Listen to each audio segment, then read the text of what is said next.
الله الرحمن الرحيم عن جابر بن عبد الله رضي الله عنه قال خط النبي صلى الله عليه وسلم خطا فخط خطين عن يمينه وخط خطين عن شماله ثم تلا هذه الآية وأن هذا صراطي مستقيما فاتبعوه ولا تتبعوا السبل فتفرق بكم عن سبيله ذلك وصاكم به لعلكم تتقون رواه ابن ماجہ فی کتاب اتباع السنہ۔ اس حدیث پاک کو امام ابن ماجہ رحمہ اللہ اپنی کتاب سنن ابن ماجہ میں اور اسی طریقے سے مسند احمد میں اور صحیح ابن حبان میں روایت موجود ہے۔ ہر مسلمان بندہ جب نماز پڑھتا ہے تو اپنی نماز کی ہر رکعت میں وہ ایک دعا اللہ تعالیٰ سے ضرور مانگتا ہے، اور وہ دعا سورہ فاتحہ میں اہدنا الصراط المستقیم کہ اے اللہ ہمیں سیدھی اور سچی راہ پر چلا۔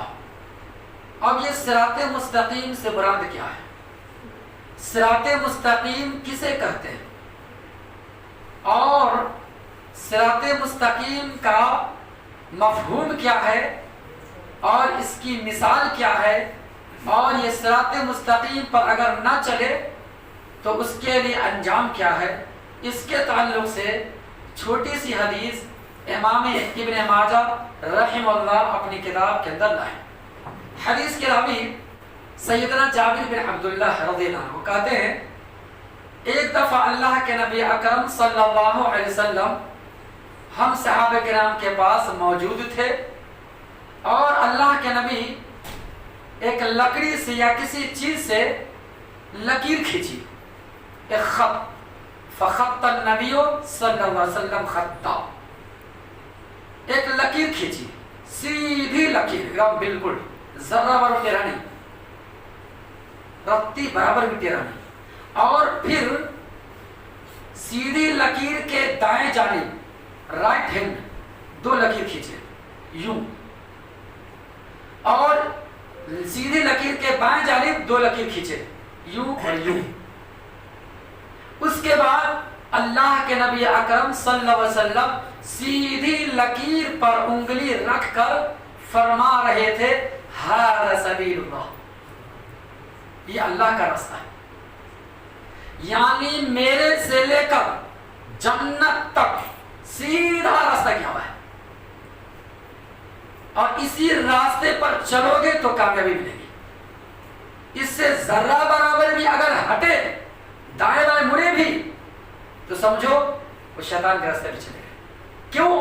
اس لیے کہ آگے نبی اکرم صلی اللہ علیہ وسلم بیان فرماتے ہیں کہ سیدھی لکیر جو کھینچا یہ اللہ کا راستہ ہے، نا بالکل سیدھا، ذرہ برابر ٹیڑھا نہیں، اور دائیں جانب جو دو راستہ نکلا ہوا ھذا سبیل الشیطان، اور بائیں جانب جو دو راستہ نکلا ہوا یہ بھی کہا اللہ کے نبی ھذا سبیل الشیطان، یہ شیطان کا راستہ ہے، دائیں جانب بھی شیطان کا راستہ اور بائیں جانب بھی شیطان کا راستہ، اور سیدھا راستہ یہ اللہ کا راستہ ہے، رحمان کا راستہ ہے جو جنت تک کیا ہوا ہے۔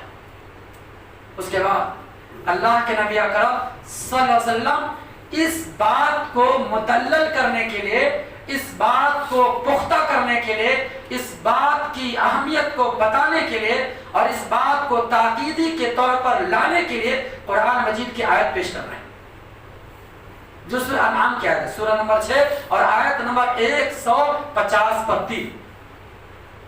اللہ فرماتا ہے وَأَنَّ هَذَا صِرَاطِي مُسْتَقِيمًا، دیکھو کہ اے میرے بندو یہی میرا سیدھا راستہ ہے، لہذا فَاتَّبِعُوهُ، اسی سیدھے راستے کی پیروی کرو، وَلَا تَتَّبِعُوا السُّبُلَ، اور راستوں کی پیروی مت کرو، راستے کی پیروی کرو، راستوں کی پیروی مت کرو۔ راستوں یہ جمع کا صیغہ ہے، راستہ یہ واحد کا صیغہ ہے، ورنہ تم اللہ کے راستے سے جدا ہو جاؤ گے، الگ ہو جاؤ گے، اور جب الگ ہو جاؤ گے شیطان تجھے اچک لے گا اور تم گمراہی کے راستے پہ چلے جاؤ گے، اللہ تعالیٰ کی رحمت، اللہ کی بنائی جنت نہیں ملے گی۔ اور اللہ تعالیٰ اسے تاکیدی طور پر تجھے حکم دیتا ہے، یہ وصیت کرتا ہے، وصاکم، کہیں اللہ کہتا ہے نصیحت کرتا ہے، کہیں اللہ کہتا ہے کہ وصیت کیا جا رہا ہے. تو یہاں وصیت کے بارے میں اللہ نے فرمایا کہ تمہیں تاکیدی طور پر اس بات کا حکم دیا جاتا ہے، وصیت کیا جاتا ہے اس پر عمل کرو تاکہ تم ہدایت پر آ جاؤ اور اللہ کے عذاب سے بچ جاؤ. اب غور طلب بات یہ ہے کہ دیکھو قرآن مجید کی کسی بھی آیت میں یا نبی اکرم صلی اللہ علیہ وسلم کی کسی بھی حدیث میں، کسی بھی صحیح حدیث کے اندر ہدایت والے راستے کو، جنت والے راستے کو، مغفرت والے راستے کو، بخشش والے راستے کو جمع کا صیغہ نہیں کہا، مختلف راستے نہیں بتایا، ایک ہی راستہ بتایا، واحد کا صیغہ استعمال کیا. یعنی ہدایت کا راستہ ایک ہی ہوتا ہے، 2 یا 3 یا 4 10 نہیں ہو سکتا جسے لوگوں نے بنا دیا. اور لوگ مثال دیتے ہیں، دیکھو کتنی گھٹیا مثال، کہتے ہیں کہ مکہ شریف ہے کعبہ، وہاں لوگ چاروں طرف سے حج کرنے کے لیے آتے ہیں. کوئی سعودی سے، کوئی امریکہ سے آتا ہے، کوئی افریقہ سے آتا ہے، کوئی انڈیا سے آتا ہے، کوئی لندن سے آتا ہے، کوئی کہیں کہیں سے آتا ہے. 4 راستے چاروں کونے سے لوگ پہنچے، مشرق مغرب شمال جنوب، لیکن راستہ تو 4 ہے نا، منزل ایک ہے، یہ بتانا چاہتا ہوں. دیکھو اس لیے تم کہیں سے بھی آؤ، حنفی کے راستے سے بھی، یا شافعی کے راستے سے، یا مالکی کے راستے سے، یا حنبلی کے راستے سے پہنچو گے جنت ہی. دیکھو کیسی مثال ہے. اور بیچارے سیدھے سادھے عوام جو ہے جنتا کہتے سبحان اللہ ماشاء اللہ ہمارے ولی صاحب بہت اچھی بات ہوئی، نعرہ بھی لگ جاتا ہے. ہاں اور اسے معلوم نہیں ہے کہ اللہ تعالیٰ نے منزل بھی ایک بتایا ہے اور راستہ بھی ایک بتایا. ایسا کیسے ہو سکتا ہے کہ منزل ایک اور راستہ لوگو؟ ارے تو شیطان کا راستہ نبی کر رہے ہیں. کیا کہا؟ وَأَنَّ هَذَا صِرَاطِي مُسْتَقِيمًا فَاتَّبِعُوهُ. جو صراط مستقیم ہوتا ہے، جو قرآن کا راستہ ہوتا ہے، یا جو رحمان کا راستہ ہوتا ہے، یا جو نبی کا راستہ، وہ راستہ ایک ہوتا ہے. وہ متعدد نہیں ہو سکتے، وہ 2 نہیں ہو سکتے، 4 نہیں ہو سکتے، 3 نہیں ہو سکتے، 10 نہیں ہو سکتے، ایک ہی ہوتا ہے. اور وہی ایک راستہ سے ہم اسی کو ہم کہتے ہیں صراط مستقیم. اس پر چلو گے تو جنت ملے گی، اس سے ذرہ برابر نہیں ہٹو گے تو جہنم میں جاؤ گے. اب یہ کہاں سے کہا دیا؟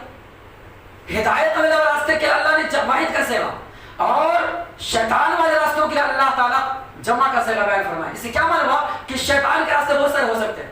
پتہ نا ایک سیدھا راستہ ہوتا ہے، پھر آرے ٹیڑھے دائیں بائیں بہت سارے ہوتے ہیں نا، تو بہت سارے ہوتے ہیں وہ غلط ہے. سیدھا اسٹریٹ بالکل جو ہے وہ سیدھا ہے.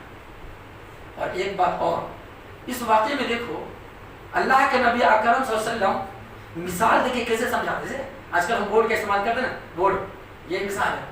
اللہ کے نبی لکیر کھینچ کے بتا رہے، زمین پر لکیر، اور آج ہم لوگ بورڈ پہ لکھ کے سمجھا رہے ہیں نا، دلی میں گرے ماشاء اللہ. اللہ کے نبی مثال کیسے دے کے سمجھاتے تھے. اور ایک بات یہ ہے کہ دیکھو اللہ کے نبی اکرم صلی اللہ علیہ وسلم صرف شیطان والے راستے کے لیے 4 ہی لکیر کھینچا، دائیں جانب 2، بائیں جانب 2، آخر 5 6 3 8 10 کی نہیں کھینچا. کبھی سوچتے ہیں مورخین مفسرین بیان کرتے ہیں یہ اشارہ اس بات کی طرف ہے کہ اللہ کے نبی اکرم صلی اللہ علیہ وسلم اشارے کے ذریعے یہ بتلا کر گئے کہ اے میری امت کے لوگوں سنو، ایک دور آئے گا، ایک زمانہ آئے گا کہ میری امت کے لوگ ایک سیدھے راستے کو چھوڑ کر 4 الگ الگ راستوں کو بانٹ لیں گے اور سب کو اپنے اپنے فرقے، اپنے اپنے مسلک کی طرف دعوت دیں گے اور بولیں گے آ جاؤ ادھر، ہدایت یہاں ہے، جنت یہاں ہے، سیدھا راستہ یہاں ہے. اور آج وہ 4 راستے امت کے اندر بن چکی ہے. تو اللہ کے نبی سخت مذمت بیان فرماتے ہیں 4 راستوں کی کہ شیطان کا راستہ ہے، اور یہ کہتے ہیں نہیں 4 امام، 4 برحق، 4 جنتی. ارے اللہ کہتا ہے ایک راستہ، ایک جنتی، ایک برحق، ایک ہدایت. یہ کہتا نہیں 4 برحق، 4 ہدایت، 4 جنتی. اب تیری بات مانو کہ نبی کی بات مانو، تیری بات مانو کہ اللہ کی بات مانو. اور کرو، سوچو ذرا، یہ سوال ہے کہ اس حدیث پاک میں، قرآن مجید کی آیت میں کیا اللہ تعالیٰ نے بیان کیا. اللہ سے دعا کہ اللہ تعالیٰ ہم تمام مسلمانوں کو دین کے صحیح سمجھ اور نیک عمل کی توفیق عطا فرمائے.